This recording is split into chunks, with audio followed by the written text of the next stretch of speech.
Hi, I'm Pete from Fenceline, and today I want to discuss with you about our new product called a post grip and the reasons why you need a post grip. When you drive a post in the ground, they're a perfect round. So what that means is I can put a cup of water around the base after you've driven it in and just pluck it straight back out. So having a barb on the post as such down really deep is what holds your post in the ground.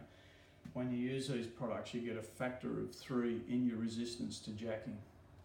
So how the product works is it slips into your pipe with this part on the inside and this part on the outside. So when you're compacting soil goes up the centre of your pipe, that's what holds this part in and attaches it to your post, which means there's no welding, no screwing. You just clip it on.